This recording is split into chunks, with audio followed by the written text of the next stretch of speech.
Good afternoon, everyone, and I'm so pleased to be here with you today. Welcome to the Dreaming Tree Center, and my name is Chiara Marrapodi, and I'm the Education Director here at the Dreaming Tree Center. We're dedicated to developing and showcasing events, series, and classes that support awareness, connection, and discovery. So these three tenets will set the tone for our events, which are embedded in self-understanding, development, and wellness, including that of our animals. So we will cover animals too. We recognize that learning is a living process. It's also dynamic and it's always moving. It's continually in motion. It's lifelong and it's a journey that runs hand in hand with the journey we call life. It's also our narrative and the way we express ourselves. So I want to welcome you to this community. And I want to welcome you all to Finding Yourself in Adversity with my esteemed colleague, Tracy Vroom, and myself. This webinar is a candid discussion about adversity, how it presents itself, and the walk to freedom through it. Tracy Vroom, thank you for being with us today and welcome. Tell us a little bit about you. Well, thank you for having me on. I'm excited to be here, and I was thinking about what to talk about with my background, and I thought I don't want to talk about my bio, but I want to talk about what motivates me to be here. So that celebration of connection and collaboration with someone of like mind and like heart was so important to me. And when we started speaking about this, it really fueled I think even some self-healing pieces to come out, just to think about working together. So my background, just a brief glimpse, is that I studied with the shamans of different cultures for about 15 years and on and off. And I'm a forever student. So I feel like I'm just making my way like everybody else. And I'd love to share what I've learned along the way. And maybe it will speak to someone in some way that helps them, especially if they're going through some type of adversity, because it is definitely a time of great change right now. It is. Well, thank you so much, Tracy. It's so great. And I share that with you, this collaboration that we have together and the synergy that we have, which I think is really very beautiful. And we're going to share that today with all of you as we discuss what adversity is and how to find ourselves in it. And the first thing I'd like to do is really to define what we feel adversity is. Tracy, from your perspective, your experience in life and your journey, what has adversity, how has it defined itself to you? I think in particular in the last couple of years, it has been, for me, a self-challenge when I'm really deep into doing my personal work and I get triggered by something that happens in my life. I see that as a piece of adversity, but I also see it as an opportunity. And so adversity is for me a time of struggle internally based on external things as well as internal things. So it can be complex, but in simplicity, it's just a difficult challenge, I think, that we get presented with, that we can choose a lot of different approaches with it, right? Which we're going to talk about today. But in particular, do I run away? Do I stand tall and I see what this challenge has to offer me? And so I think it has great opportunity within all those challenges that come up. It's true, I for me, thank you. That's very beautiful, and it touched a number of points that we're going to cover today. Adversity for me, I feel in my journey, it really is a time to pause. So it's almost like coming up against a tree that I didn't see. And, I want to have a better analogy right now. I come into the tree and it's like, whoa, okay, I have to take a step back to see the tree. But at first, I don't really want to. I kind of want to keep what I had before because that was easier. That's like the comfort place. Like I know it. Why would I want to change? And until the tree hits me in the face because I wasn't looking and I wasn't paying attention, perhaps, then I'm not going to take that pause and go, that breath. And I think, now that we talk about breath, and you all know that this is actually something that is a dialogue between us, and we're going to go in many different directions, which is what makes it fun. But taking that breath, really that first, do we hold our breath and keep in that resistance mode? Because it will keep us in the hardship, it will keep us in the flow of that adversity, which when I talk about flow and how it moves, it's fractionated because it's almost like it's trying to move out, like the river flows. You come into the Oxbow Lake and it's trying to flow out, but there's silt. So in the resistant, that taking that first breath, most of us just sit there still, not knowing what to do because we're afraid. We're afraid of change. So this is a big piece. This is the first piece in adversity, is coming up to the tree, hitting your head on it, and seeing it enough by pulling away and zooming out. But we really need to have courage for that, and to see it for what it is, without sitting in the I hold my breath moment, because that's where the trauma will sit and the body will hold that constriction place. Did I go ahead a little bit? So for everyone who's listening, we decided we're just going to, when we get to talking, we just have this dialogue that goes, so we have no real agenda. We just want to talk about what wants to come out. And I think that changes based on who's actually listening as well, like what spirit's speaking through into the container. So it's great. It is great.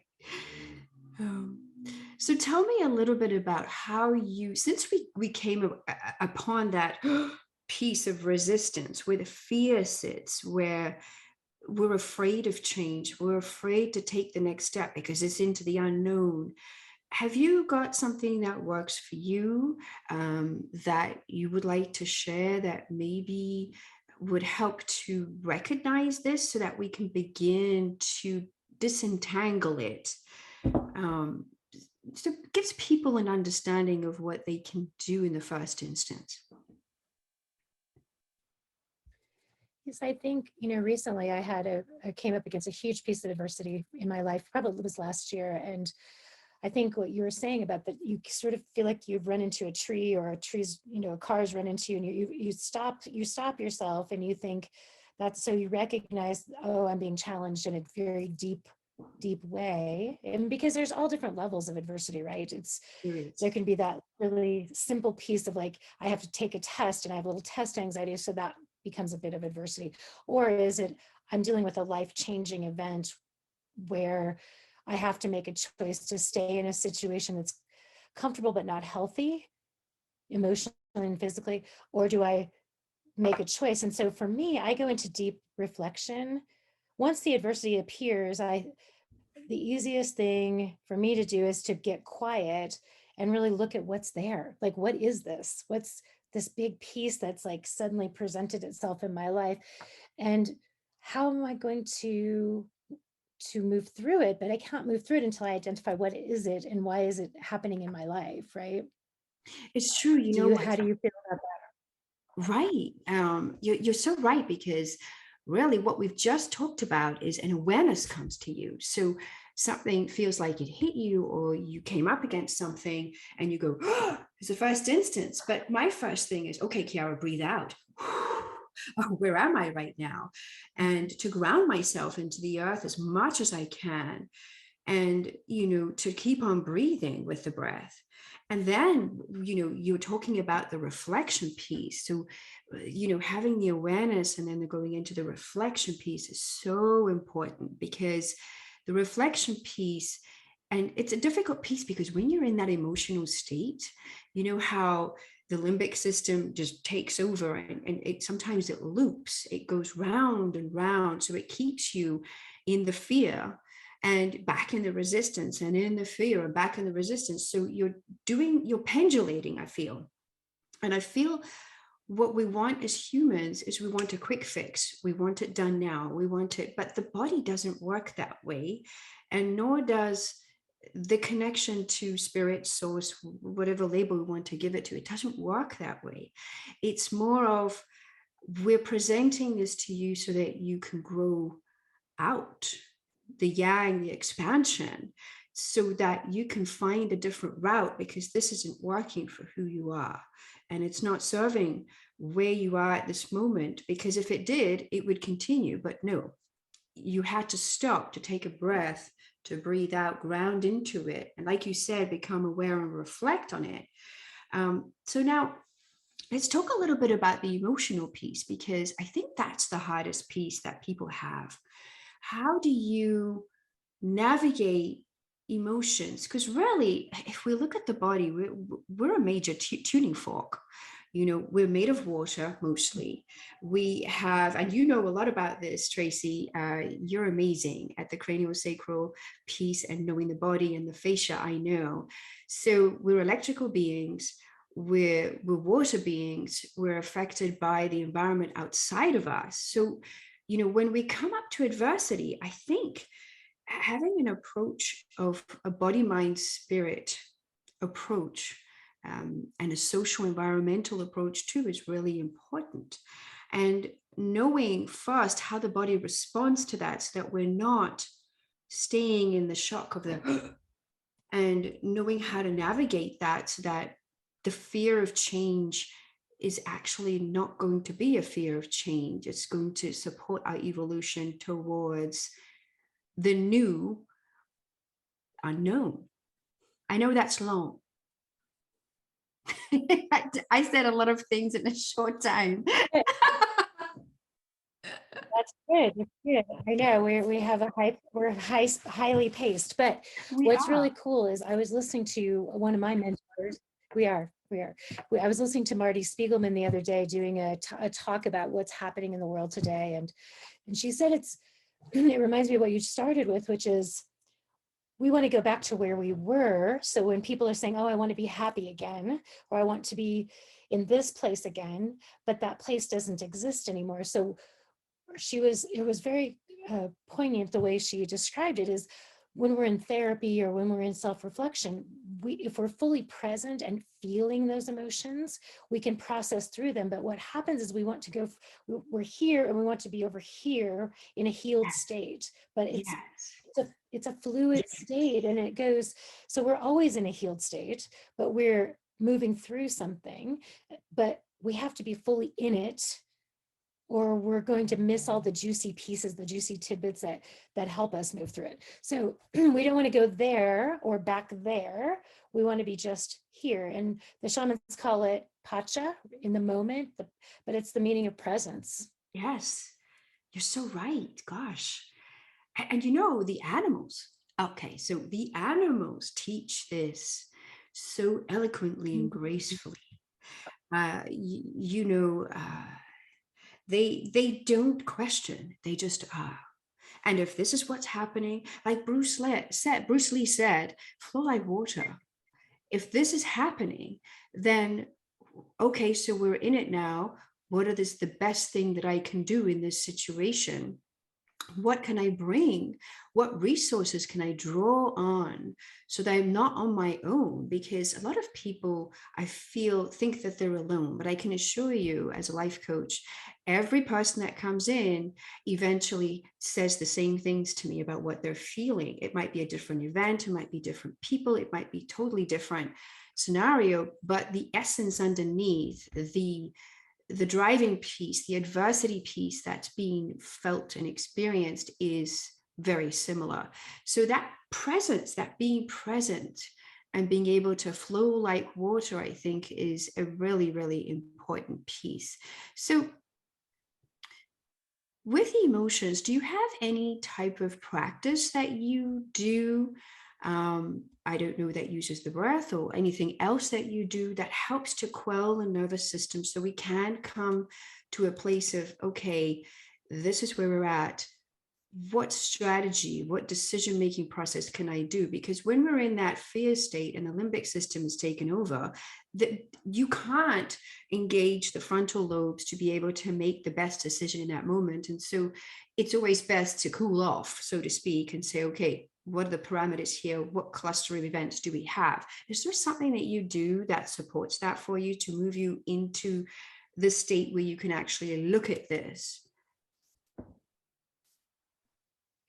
One of the things I found about myself personally is that being in nature, being connected to the earth, like if I'm inside and I'm having an anxious moment or I'm afraid of, I have this big daunting thing in front of me, this chunk of adversity, and I think, oh, this is overwhelming. I feel so heavy. I feel stuck in this. I'll ask myself, could I, if nothing else, if it's really daunting, can I go out and find a spot on my property or on my where I live that's a safe place for me? Like I have a bunch of ponds on the property I live on, and I'll go sit by the pond, and just by taking myself out of that situation, like out of my home and going into nature, I can start to be, I can feel that out breath that you were talking Yes, about. yes.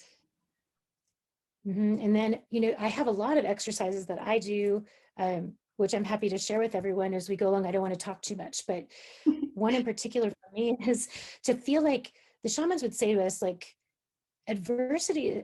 So let's take fear. Like if I have intense fear and I feel really overwhelmed, could I take my hands and move that fear into the shape of a ball of energy That. in front of me?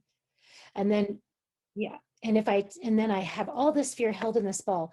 I imagine that it's just power. It's just energy, because it is Yes, it is. fear, anger, all those things. So can I transmute that? Can I take that and say, wow, I have all this energy just sitting here, and I've identified it as a negative energy potentially, but it's just information and energy. So It is. what if I have been, right? And what if I need to do something? So what if it's could be something as simple as, I'm going to take all this pent up energy and clean my house. It's Or true. am I going to go like do a project? You know, what I like about what you're saying is that you're creating some separation between the fear of what this might be and the change. And you're putting it here and saying, I see you. I'm not ignoring you. I'm acknowledging you're here, which I think is the awareness piece as well as the reflection piece. But you're not going to consume Yes. me. And I think the right there, being consumed by the fear is where people get stuck. Right here, people sit there, and it's all these looping of what might be. What if this happens? What if that happens? Oh, what about this? And how? If we just stop that, took it into a ball, Mhm. put it in front of us, and say, "I have you here. You're not more than me. You're not consuming me. You are here to teach me. Now what am I going to learn?" By having that piece of separation, we can take that if we go outside as well, making the environment so that the body is able to recharge, because when we go barefoot, we're getting electrons. It's going to bring everything down. And being with animals, I do find them absolutely therapeutic, because they're in the present moment and they draw us into the present moment, which supports that. Let me put you here where I can see you, where you're not consuming and overpowering me. And what you're also saying, I feel, which I think is super powerful, is we're empowering ourselves to take action. And I think when we have that first and we go, we stop, we get stuck, and we don't take action because we feel paralyzed. And that disconnects us from our truth, from our hearts, Mhm. from our connection, to get that wisdom that inherently, like you say, will transmute that. And action is really important, because this is cool. You see, this is just flowing. And this is what I love about us. Because when you move the body, you're not stagnant. You're moving the adrenaline out of the body, which is the fear piece released and expressed by the body, because that's all it knows what to do. It's responding and it's doing what it needs to do. And so in trauma circles, if we look, let me back up a little bit. If we look at animals, when they have a trauma, say a lion is chasing an impala or another antelope, they'll run for their lives in survival. And they have a number of mechanisms. If they get caught, they play dead. If they play dead enough and the lion gets distracted, they could get up. It's the catatonic state.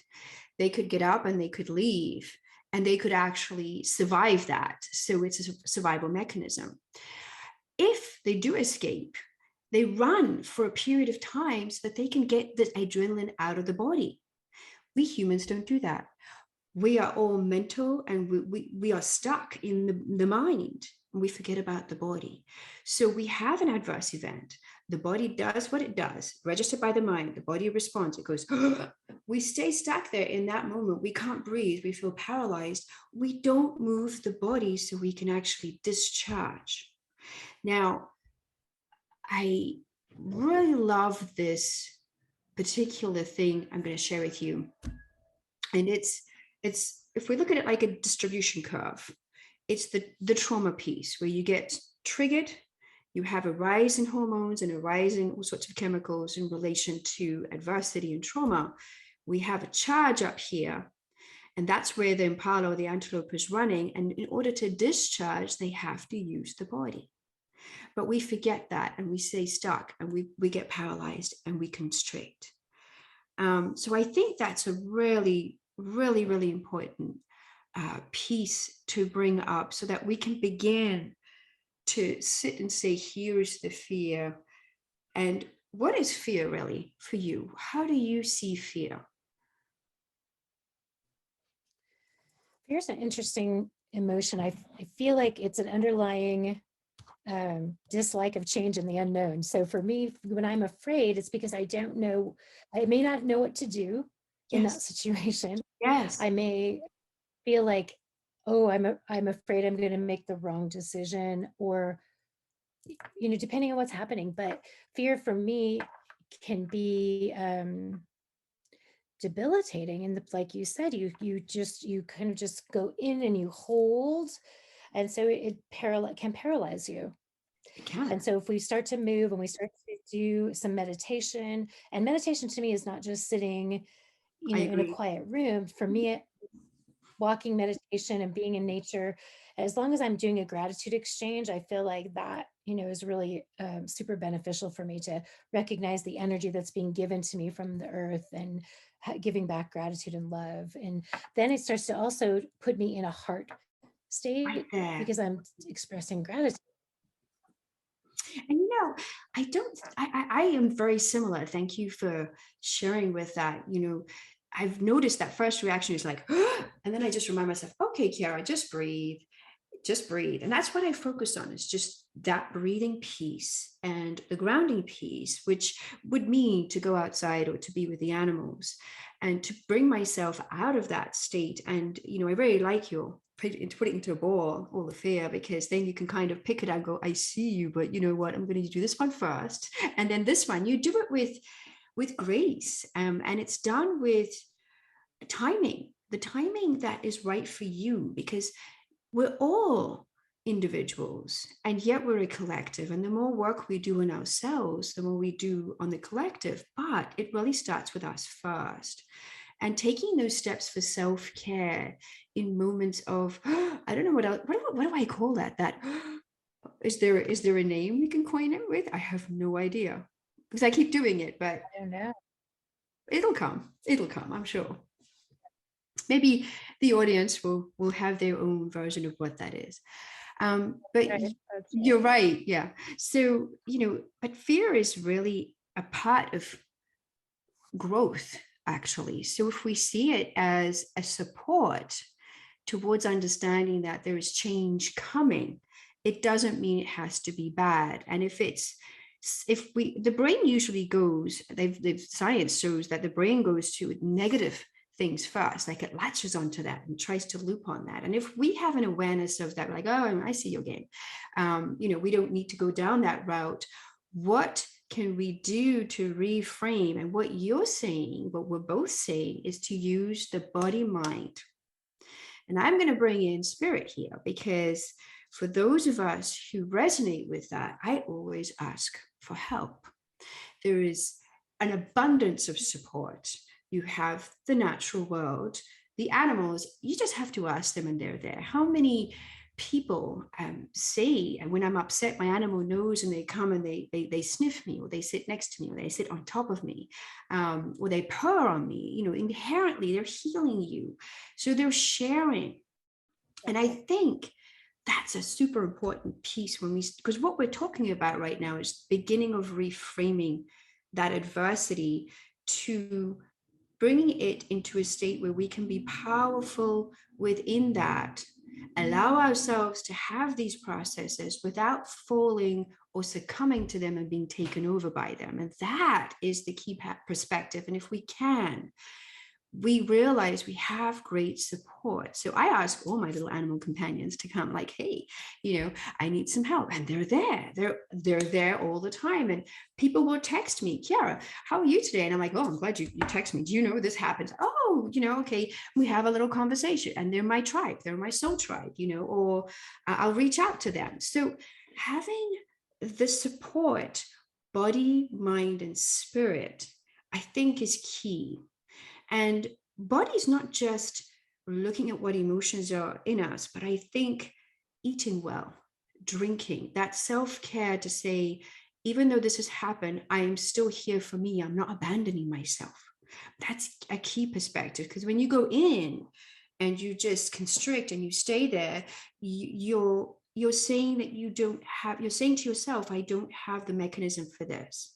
But if we just use one finger to reach out and say, well, maybe I can touch this, you're beginning to unfold and unfurl from that state of trying to protect oneself, which is the first thing that we do. And it's only natural, but we can't stay there because then we don't grow. But I took this in different directions. So pick whichever you want to elaborate on if you would like to, Tracy. I think what I loved all that you're saying, and I feel like the spiritual aspect gets left out quite often. And I do what I call a calling, in the shaman circles would say, like, the spirit guides, if that's in your wheelhouse and you have that belief system, or the power animals, totems, all those beings are sitting there waiting for us to talk with them and interact with them. And Melodoma Patrice Tomei said it, the spirit world needs us as much as we need the spirit world. So when we engage in that way, it helps us expand and it helps us be connected. And so doing a calling can be so huge as to just ask for support and guidance, like you said, from your friend circle, from your tribe, and also from your spirit tribe. So I think it's both. And what also popped in for me was to think, like, some people go inward when they have an adversity, and some people go completely into busy mode, and Yes. and there, it's another way of shutting down the brain, like numbing out, because you're so busy you can't possibly deal with that adversity. I don't even have time for it.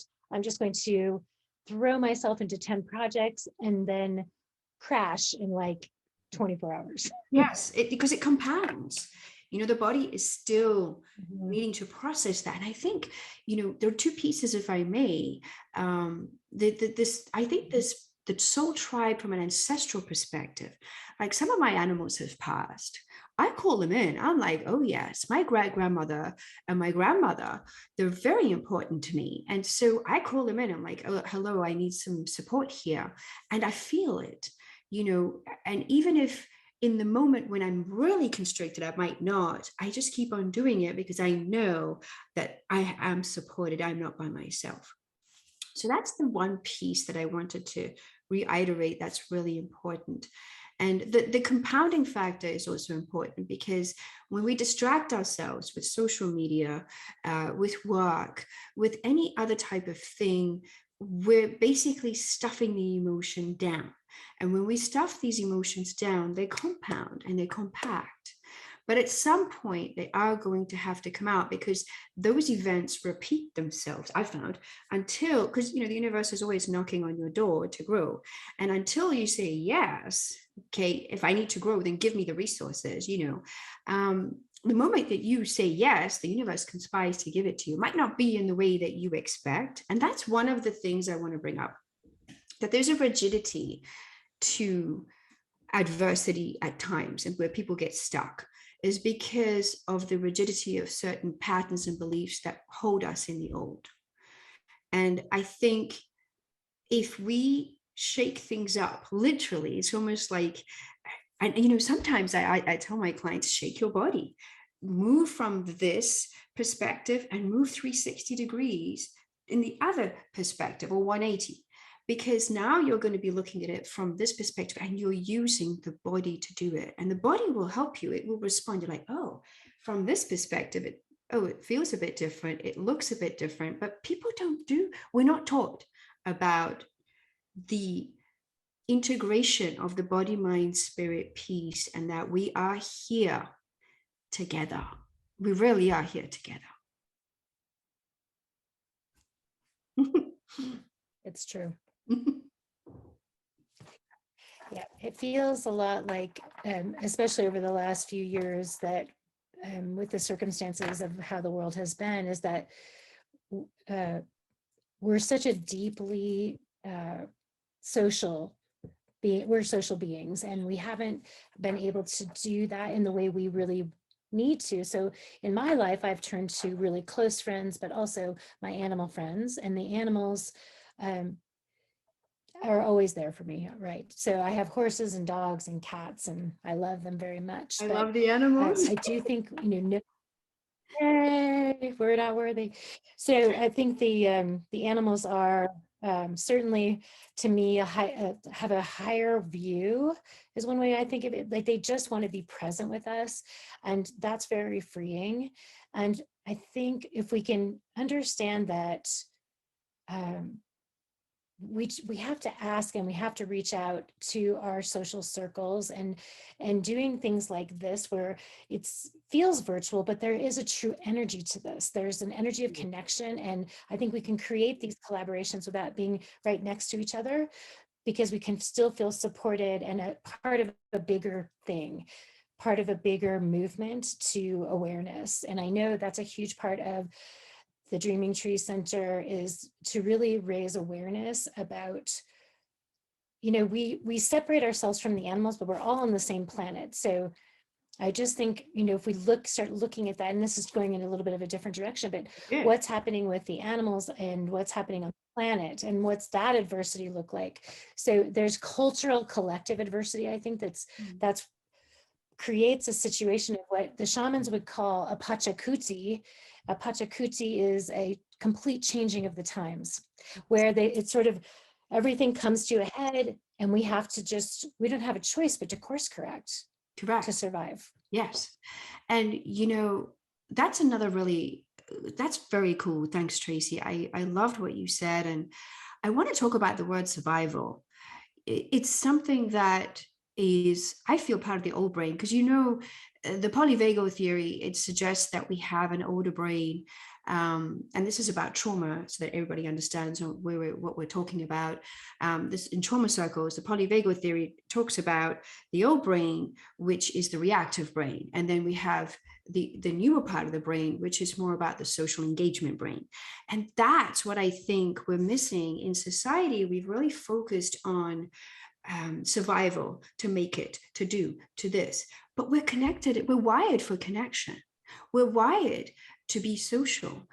When babies are born, they basically, the first things that they look for, and the first things that develop, is the social brain. So they're looking at your eyes, they're looking at your expression, looking at your mouth, they're listening to the tone of your voice. And the social brain is making all these connections first and foremost. And so I feel that in adversity, it's almost like it's saying, hello, listen to me. We need to change track. I'm here to help you. And even though we go into the fear, I like the idea of saying, what are you here to help me with? Because clearly something I'm doing for myself, for those around me, is not working, because I'm coming up against it. And so taking that breath and going back out, making it something that you can see here. Once you've taken it out and separated it, reframed it, then we can reintegrate it in the way to learn from it, and we can reconnect ourselves in a different way. Does this make sense? Am I sharing it in a way that makes sense? Yes, I totally agree. I think one of the things about my training and my experiences is that I can sit in the trauma when it happens, and we could say, let's say adverse, something adverse is the trauma. I'll use an example. Last year, I had a series of events that happened really close together, and I thought, what's happening to me? and Yes. then I sat for a minute and said, wait a minute, this isn't happening to me. I'm in these experiences because I fell asleep a little bit. I was doing my work and really, happy and doing my thing in the world and sharing it and teaching. And then I got sidetracked into this little frontage road, which is also fine. But I went to sleep a little bit with what I really want to accomplish in the world. What do I see my vision and my place, my contribution, right?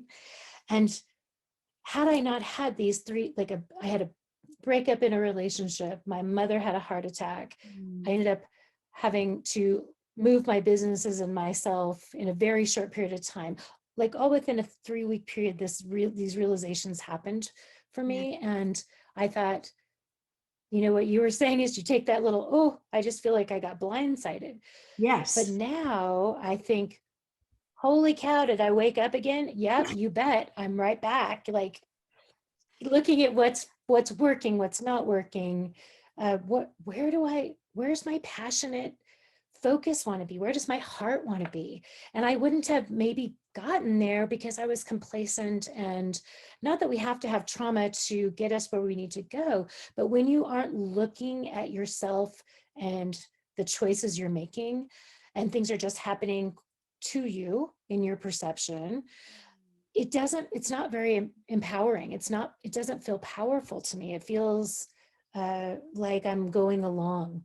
And today I woke up thinking, I feel like my joy is back. I feel like after all of this time, and it's been, yay, a 6-month period of the going through this and thinking, okay, this is challenging me to my core, but wow, did it bring me back to myself, not where I was in any way, shape, or form. Now I can see all these potential beautiful light lines that flow like rivers out from my path. And that gives us that opportunity to see what else is there and really explore new things that we wouldn't have thought of before, or maybe we wouldn't have strayed from our path. We would have just stayed in a rut, so to speak, right? Yes. I know. I Does that totally. make sense? Yes, absolutely. And I thank you for sharing that because I think it's important. And so many things are going on in my head right now. I'm trying to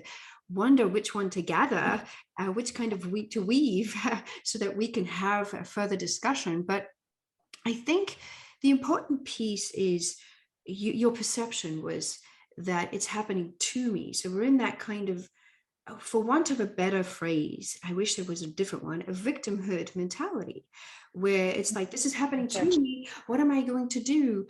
But actually, when we are able to regulate the body and take the steps for self-care through adversity as much as we possibly can to the best of our ability in the moment, we're going to come to it with curiosity and play. Because, it's been my experience that the universe always wants to conspire to help us, provided we take the action. If we sit back and just let things happen and go through the motions, we're going to get a boom, hello, wake up. This isn't where you're meant to be. What are you doing? And if we don't hear it, it's going to get louder and louder until we take the action. And then the universe conspires. Um, it's like the Dreaming Tree Center too. It's exactly the same. I had a meeting yesterday that was phenomenal, and it's almost like we had otherness in the meeting, and it was virtual, but everything flowed. It's a bit like us, and everything just flowed. And I was like, wow, I don't have to do anything. So this is okay. So we're in the right place at the right time. There's no pushing, there's no pulling, there just is. And I'm here. I arrived. I said yes. So if there's too much push or too much pull or too much force, then we know we have to take a step back ourselves. And here comes the empowerment piece, because once we've done this a few times, even though it's painful and it's Oh, the growing pains can be really difficult. But once we've done it a few times, we recognize and go, I see you. I think I've got this now. And we begin to go in it with I'm going to separate this until I can integrate it when I'm ready. And then I can bring it to myself, but also to those around me, because as we grow and others learn. Knowing that at the end of this, A, I'm going to be okay. B, the universe does have my back. Because once you've done it a few times, it has a little song to it, really. And that we are going to move forward. Not to say that, for example, in grief, that everything is going to be resolved immediately. Grief is very specific, and there are certain processes, and it's very individual and also situational. So in that respect, having some tools to support at moments of need along the spectrum is really key. So trauma and this type of adversity, really, it is a juggling of balls. And you know what I learned? I learned everything from the animals. So Saskia had PTSD, she was off the track, and she taught me everything I needed to know. And it went against everything that was traditional in the horse world. But I stuck with it. I was like, no, she is giving me information. We're going to use this and we're going to move forward. And you know what? That experience helped me as a human to be the best that I can be. And I'm still learning, but I help other animals. Trauma is my peace. I had a husky the other day, so traumatized you couldn't even go near her.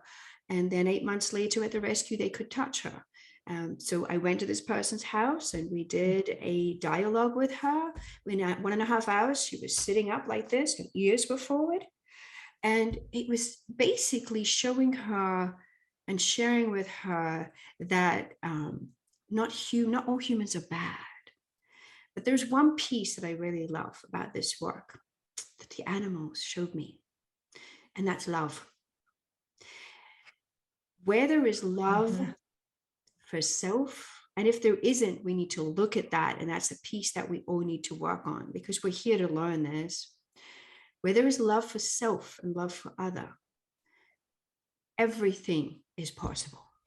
So when I showed Saskia the love and I saw her and understood her, I didn't blame her. I didn't judge her. I didn't put her in a box. I didn't do any of that. I just allowed her to be and let that flow between us. She started to heal. I started to heal because it's always a co-creation. There's always a co-gift. Same with this husky. It was just really about showing the love. Love doesn't judge. It doesn't harm. It doesn't try and box you into anything. And so when we come to this, any type of adversity, really it is the bottom line is how we treat ourselves, we treat each other. And love is the key. Because that's how we reconnect. We're wired for love, connection, social engagement, those three things.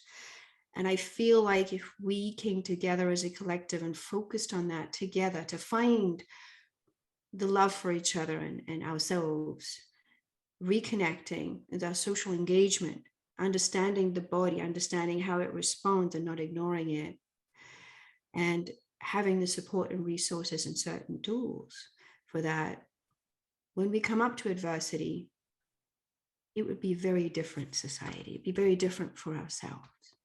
I took this in a totally different direction, but here we are. We needed to do it. It's so important to talk about that. And, you know, at the core of everything is if I start with in my private practice, it's having a session with an animal, regardless of what trauma they carry.